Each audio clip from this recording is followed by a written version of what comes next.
Hello, खुशामदीद एक बार फिर मेरे चैनल में। मैं हूं आबिद। तो आज हम डिस्कशन करने जा रहे हैं फंडामेंटल राइट्स के बारे में। हर एक जो नागरिक या बाशिंदा या यहाँ का जो सिटीज़न है हमारे नेशन का, हमारे मुल्क हिंदुस्तान का, उसके बुनियादी हुकूक क्या क्या हैं और उनको किस में शामिल किया गया है। तो फंडामेंटल राइट्स पार्ट थर्ड, जो हमारा part third constitution of India है उसमें शामिल किया गया है। उसके बाद आर्टिकल 12 से लेकर 35 तक हमारे फंडामेंटल राइट्स बुनियादी हुकूक हैं।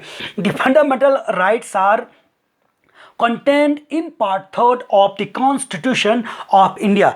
तो इन बुनियादी हकूक़ को जो आर्टिकल 12 से लेकर 35 तक है, इनको हमारे कॉन्स्टिट्यूशन ऑफ इंडिया जो पार्ट थर्ड है उसमें शामिल किया गया है। जो हमारा दस्तूर बनाया गया था, जो हमारा कॉन्स्टिट्यूशन बनाया गया था। तो simply what is the exact meaning of the constitution? So simply constitution is the highest law of the country and reflects the fundamental principle on which the system of the government and the administration is based. तो from article 12 से लेकर 35 तक हमारे बुनियादी हुकूक हैं।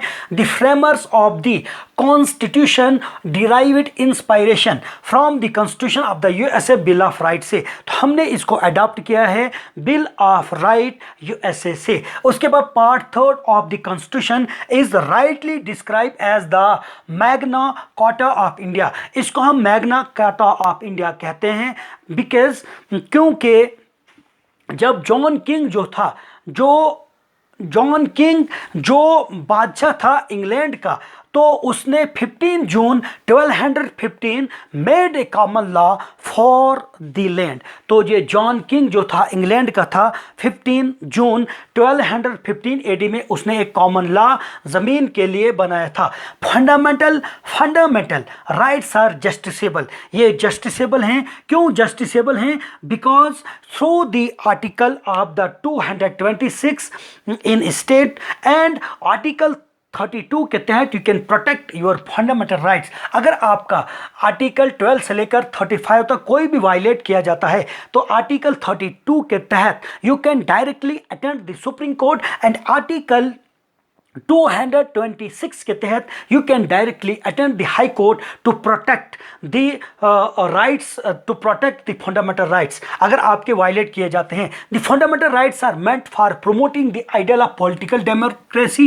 एक जमहूरी निज़ाम को, एक सियासत को जमहूरियत के तौर पर इसको जो है मेंट किया जाता है, इस्लाह की जाती है to prevent establishment of an authoritarian rule in the country. अगर आपका कोई जालिम बादशाह, कोई जालिम लीडर होता है, तो उसको मेंट करने के लिए, उसको एलिमिनेट जो जमहूरी निज़ाम है, तो फंडामेंटल राइट्स जो हैं it is the main pillar of the democratic type of the government. यानी कि जमहूरी निज़ाम का बुनियादी हुकूक जो है, आप हमारे दस्तूर या हमारे कॉन्स्टिट्यूशन में एक अहम जो है, एक अहम पिलर है। उसके बाद आप यहाँ पे देख लीजिए, उस originally the constitution provide for 7 fundamental rights. However the right to property was deleted from the list of the fundamental rights by the 44 constitutional amendment act of 1978। तो जब हमारा दस्तूर बनाया गया, जब हमारा कानून साज अदारा को फ्रेम किया गया, जब हमारी रियासत, जो हमारा मुल्क जो है जब आज़ाद हुआ, जब हमारा कानून का जो ढांचा जो है जब उसको फ्रेम किया गया, सो मैनी इंटेलेक्चुअल पर्सनैलिटीज़, और जब उन लोगों ने इसको फ्रेम किया गया, तो ओरिजिनली में हमारे कितने राइट्स थे? हमारे जो फंडामेंटल बुनियादी हुकूक 7 थे। लेकिन आर्टिकल 31 जो है, जिसमें मेंशन है राइट टू प्रॉपर्टी, जो रिलेटेड है राइट टू प्रॉपर्टी के मुताबिक, उसके बेस पर, उसकी बुनियाद उसमें दी गई है राइट टू प्रॉपर्टी, इसको एलिमिनेट किया गया जब 44 कॉन्स्टिट्यूशनल अमेंडमेंट एक्ट ऑफ 1978 जब हुआ। उसके बाद it has made a legal right under the article of 300A part 12 of the constitution of India. तो इसको डाला गया, यानी कि राइट टू प्रॉपर्टी जो है बुनियाद, यानी कि दौलत का जो हकूक आपके हैं, आपकी पूंजी के जो हकूक है, इनको आर्टिकल दफ़ा 300A में इसको डाला गया। और आपका पार्ट 12 में जो आपका कॉन्स्टिट्यूशन ऑफ इंडिया है, इसमें उसको इस आर्टिकल को यानी कि राइट टू प्रॉपर्टी को अंडर द आर्टिकल ऑफ 300 आपका जो कॉन्स्टिट्यूशन है उसमें शामिल किया गया। तो सबसे पहले आप देख लीजिए बुनियादी हुकूक में सबसे पहला जो हुकूक आपका है वो है राइट टू इक्वालिटी, मसावत पर मुश्तमिल आपके हुकूक क्या क्या हैं। आर्टिकल 14 से लेकर 18 तक सिंपली आपको याद रखना है। आर्टिकल 14 टू 18 आपके जो है इनको हम राइट टू इक्वालिटी कहते हैं।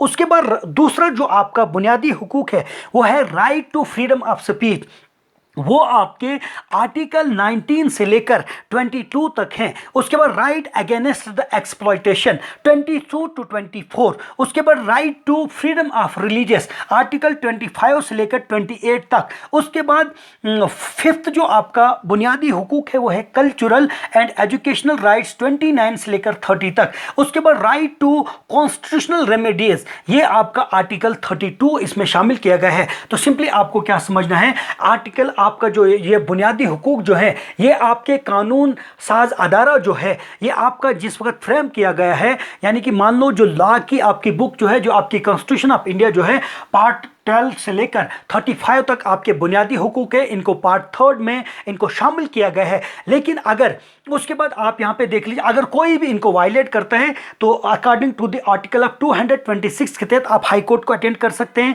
अगर आपके दफ़ा 12 से लेकर 35 तक कोई भी इनको वायलेट करता है और अकॉर्डिंग टू द 32 जिसको BR अम्बेडकर ने heart and soul of the constitution of India कहा गया है। अब देख लीजिए आर्टिकल 33 क्या कहता है, armed law and fundamental rights. Article 34 क्या कहता है, मार्शल लॉ। आर्टिकल 35 क्या कहता है, effect certain fundamental rights. So today I have briefly discuss about the topic of the fundamental rights. तो सिंपली आपको मैंने ओवरव्यू जैसा यहाँ पे दे दिया कि थ्योरेटिकल पोर्शन जो है मैंने कंप्लीट कर लिया कि हमारे बुनियादी हुकूक जो हैं वो किस पार्ट में है, पार्ट 3 में है। बुनियादी हुकूक के बाद हमारे किस किस कहाँ आर्टिकल कितने हैं, 12 से लेकर 35 तक हैं। उसके बाद हमने इसको किस से इंस्पायर्ड होकर हमने इसको अडॉप्ट किया है, यूएसए बिल ऑफ यानी कि constitution of USA bill of rights से हमने अडॉप्ट किया है। उसके बाद ओरिजिनली में जब हमारे कानून साज अदारों जो है जब हमने इसको फ्रेम किया था हमारे जो थे 7 फंडामेंटल राइट्स थे। आर्टिकल 31 जो है इसको एलिमिनेट किया गया और ये आर्टिकल 31 था रिलेटेड जिसमें मेंशन थे आपके राइट टू प्रॉपर्टी। इसको under the 44 section 44 constitutional amendment act 1978 के तहत इसको एलिमिनेट करके और इसको लीगल राइट करार दिया गया सेक्शन 300A पार्ट 12 के तहत। उसके बाद आपने देखा राइट टू इक्वालिटी है, right to freedom of speech and expression है, राइट टू अगेंस्ट एक्सप्लॉयटेशन है, right to freedom of religious आपका है, कल्चरल एंड एजुकेशनल राइट्स आपके दिए गए हैं and right to constitutional remedies है। आर्टिकल 33 क्या कहता है, armed law and fundamental rights. Article 34 martial law. Article 35 affect certain fundamental rights. So in the end I heartily request you that please subscribe, like and share this video. If you have any inquiries, any doubt regarding this discussion, you can comment in my comment box. In the end I heartily thank you very much.